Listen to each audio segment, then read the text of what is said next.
Hey guys, I have a huge book haul today. I went shopping a few days ago at TJ Maxx and a couple thrift stores. And I got a few other things, but I'm going to make a separate video on that just because I got so many books. I was looking for a lot of books that are on my to-read list, which I have public on Goodreads.com. I opened an account after Elle Fowler was talking about it, All That Glitters 21. You can rate books, you can create like lists, you can I think you can swap books with other people if you own books, and I just think it's a really cool site, so I'll link that below along with my account so that you can see, if you're interested, what I'm currently reading and what I plan on reading in the future and what I've read so far. I'm going to be showing you all the books I got from the Salvation Army and Savers. All of these books were like mostly under $2, definitely under $5. So, yeah, so I'll start with what I got from the Salvation Army.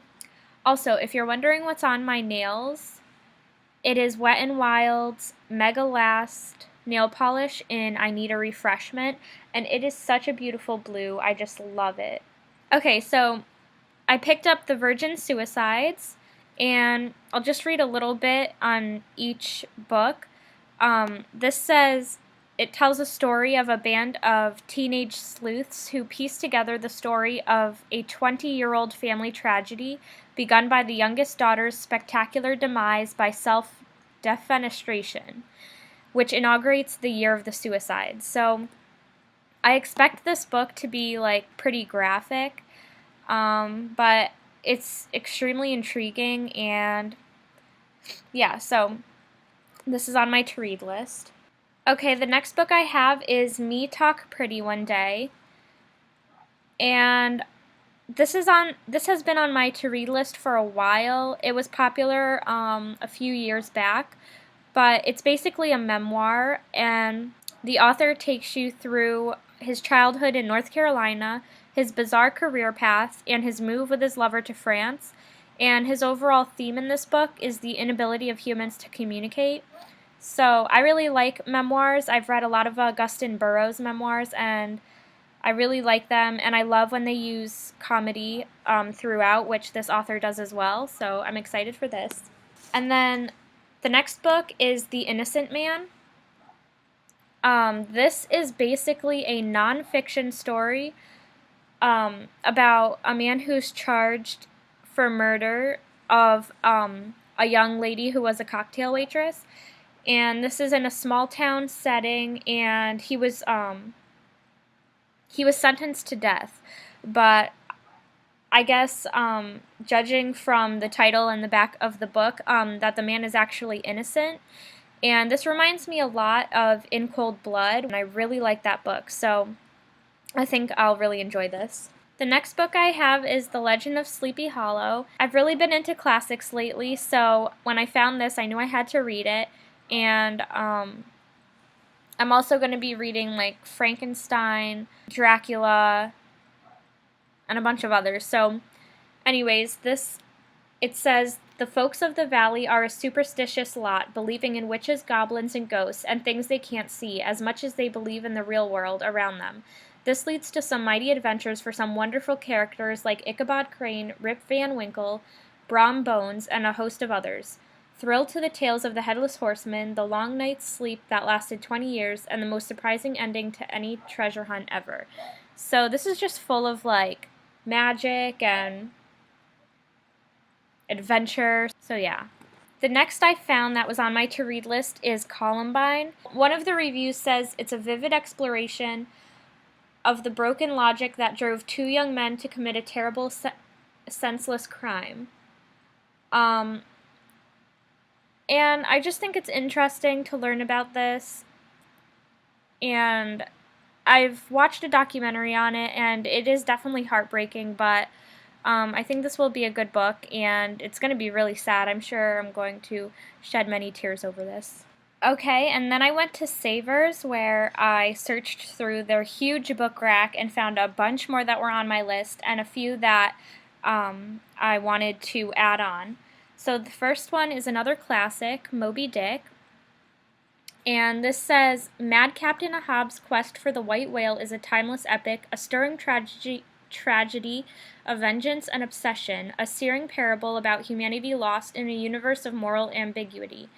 It is the greatest sea story ever told. Then I found One for the Money, and I wanted to read this before I watched the movie, but I never had time, so I actually saw the movie just last week, and I thought it was hilarious. Like, I really thought the movie was going to be, like, bad, especially because of its reviews on Rotten Tomatoes, which I'll also link below. I think they usually are pretty straight on with whether I personally will like a movie or not. I always check out that site before I go to see one, and yeah. So anyways, it had horrible reviews on there, but when I watched the movie, I actually really liked it, and I know that the book is funnier. I mean, there's a lot more that's in the book that they cut out in the movie, so I picked this up. If you haven't seen the trailer or anything, it's about a lady who gets laid off from working at Macy's, and she's really struggling to kind of make ends meet and find a job. And then she gets a job at her cousin's bail bonding company. So she basically becomes a bounty hunter. And then she gets into a lot of trouble, and it's just a really funny and, I think, enjoyable story.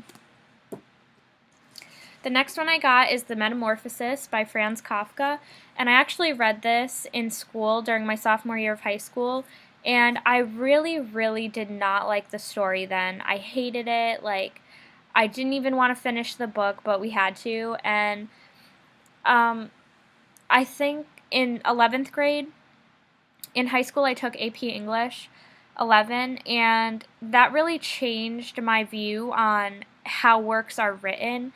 It completely destroyed reading for me, but then it built up reading again, because now I can appreciate good works and good authors along with the storyline, and I think that if I reread this story, I'm going to like it a lot more than the first time around. Then I picked up Heart of Darkness. This also has another book, The Secret Sharer, in it, but I'm not sure if I'm going to read that, at least not right away.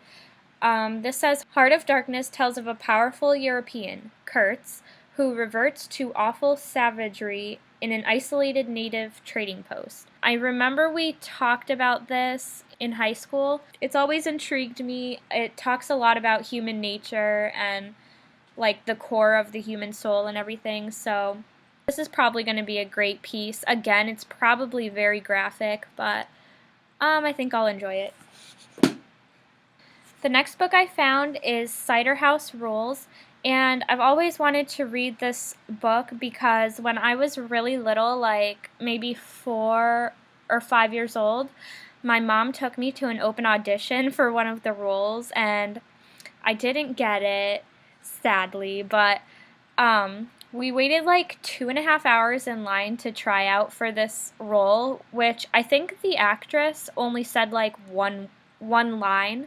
That was all I had to audition, and I've never even seen the movie, but I really want to read the book, and it says, raised from birth in the orphanage at St. Cloud's, Maine, Homer Wells has become the protege of Dr. Wilbur Larch, its physician and director. There, Dr. Larch cares for the troubled mothers who seek his help, either by delivering and taking in their unwanted babies or by performing illegal abortions. Meticulously trained by Dr. Larch, Homer assists in the former, but draws the line at the latter. Then a young man brings his beautiful fiancée to Dr. Larch for an abortion, and everything about the couple beckons Homer to the wide world outside the orphanage.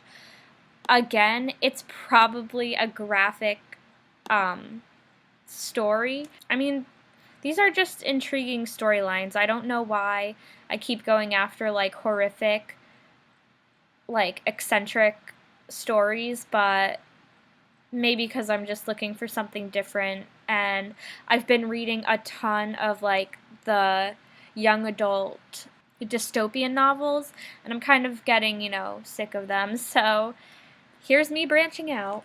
And then the last book that I found, which I was so excited that they had this because I wanted this book so bad, is Wicked. It says The Life and Times of the Wicked Witch of the West. I haven't seen the Broadway play or musical. I'm pretty sure it's a musical. And I really wanted to, but I think reading this is going to be awesome. It's been such an inspirational story, recently, that I think I'll really enjoy it. And the cover art is just gorgeous. I love owning this book. It's so pretty. Okay. So that completes my gigantic book haul. If you guys are interested in book reviews and stuff, I might be doing those in the future. And yeah, so I hope you enjoyed this video, and I'll see you next time. Bye!